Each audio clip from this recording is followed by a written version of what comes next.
Good afternoon, everybody. It's been a couple weeks since I've done a vlog. Lots happened in that couple of weeks. Um, I've been meaning to get back on here. I haven't. Don't know why. Um, I had a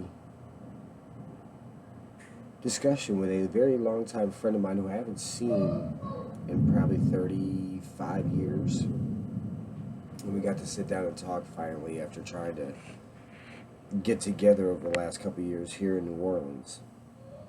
And she's very pro of me continuing to do this because it's helped her out in certain ways, and it's very powerful for me.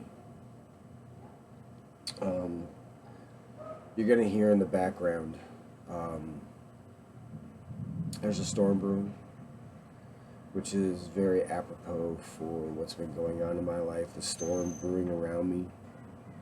Um, Still having issues sleeping at night. Um, I I'll go days with sleeping a couple of hours, and then out of the blue I'll just knock out for 8.5, 9 hours, which I never do. Um, the dreams are still there, but I'm moving on with my life. I'm not letting it affect me as much as it used to. And they're not as frequent as they used to be either, which makes it very enjoyable to sleep at night. The reason I'm not sleeping at night is because of my new job. I don't get out of work until 12, sometimes 1 o'clock in the morning. And it takes a couple hours to wind down after all of that. Um, Naturally, normally, I'm up at the crack ass of dawn and moving and moving and moving. Um, I have found a new sense of calm and slowing down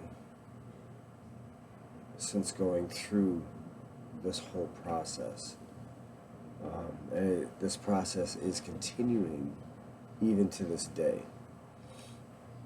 Life goes on.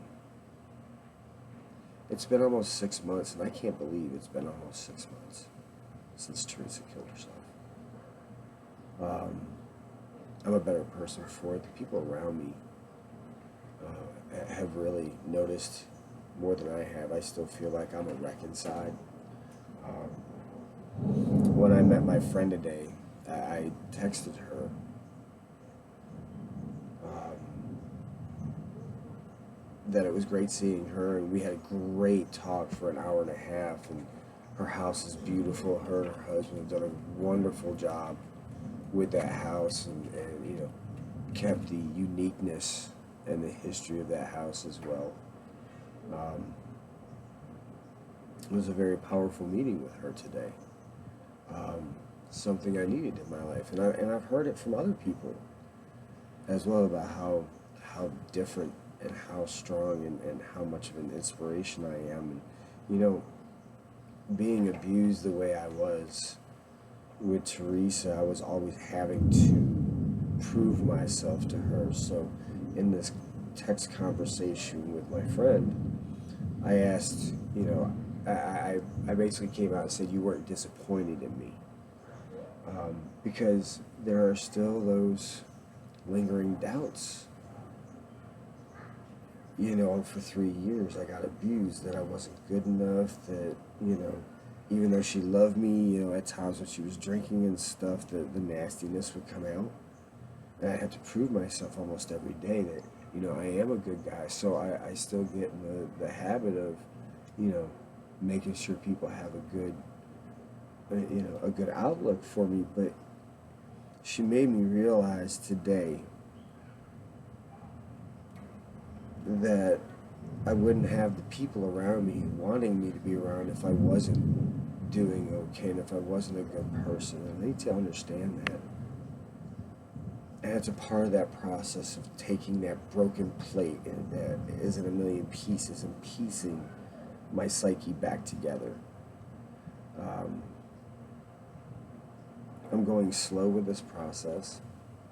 I've joined a dating service in the last couple of weeks, with limited results, but I expected that. I'm not everybody's first choice, so I'm trying to be patient. But I think I'm only going to give it a month at this point and go and do something else. Maybe nothing.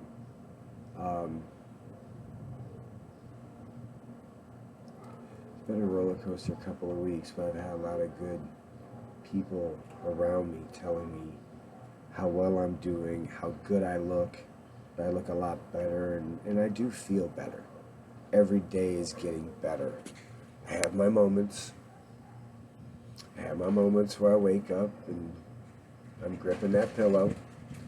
Here comes my sissy now, who is a big proponent in the growth that I've been going through lately.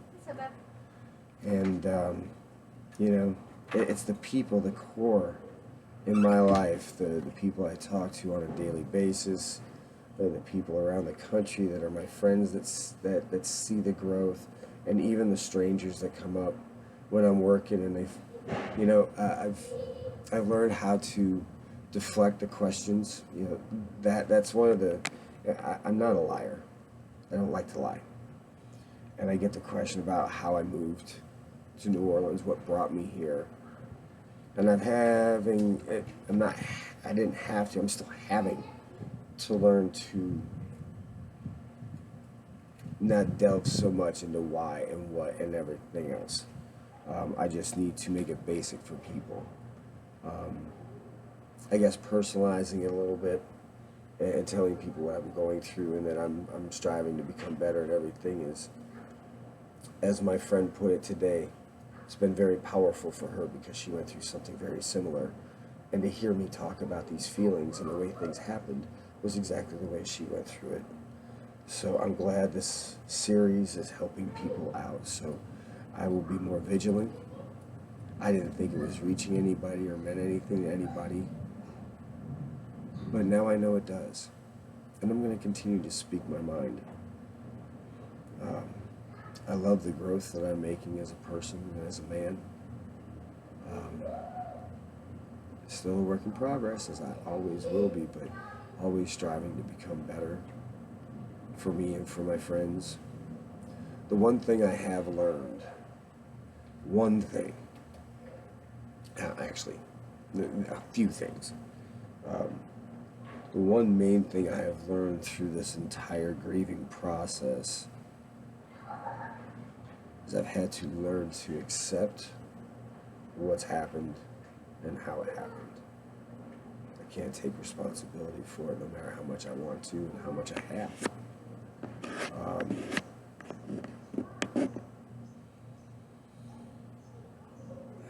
Acceptance is always the main way to grow and survive. Acceptance. If you fight it and think it's not real, you're going to suffer. If you learn to start to accept the way things are and what happened and how they happened, I'm not going to understand why she did it. I never will, no matter how much. And I still sit here and go, why? Being on the beach in Pensacola and she's not sitting there next to me having a drink. And I know it's sad to say about her having a drink when she was an alcoholic and that's what drove her, but I truly believed that she wanted better for herself. Otherwise, she wouldn't keep me around because I am a good person. I never took advantage of her or hurt her. And she saw that and wanted that more and more in her life, but just didn't know how to. I'm a very giving person, as this series is proving to be more than I ever dreamed it would be. I want to thank you all for helping me. It's a very humble process every day to put my mind and my heart out there for everybody to see. Everybody says it's courageous. It's not courageous. It's something that needs to be done. A voice needs to be had. Suicide is preventable, people. The signs are always there no matter what we may see, we feel it inside. I've lost 2 people this year to suicide who were close to me. I've lost others in the past that were close to me too in my past. I've lost loved ones from death of natural causes and others, including my dad, which up until this point was the hardest thing I ever had to deal with. But this is a whole new ballgame altogether. I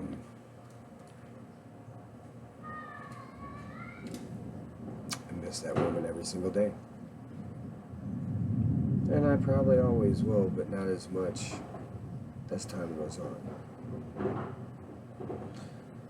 I don't break down and cry as much. I can't remember the last time I did cry.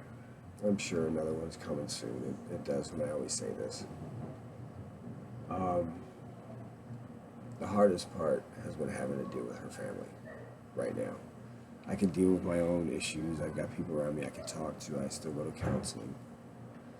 It's dealing with her family members and the memory. So, on that note, I'm going to end for today. Thank you, my friend, for meeting with me today. Telling me how much me doing this has been an influence for you, and I hope this is an influence for others as much as it is for you. And I will see you again tomorrow. God bless. Ciao.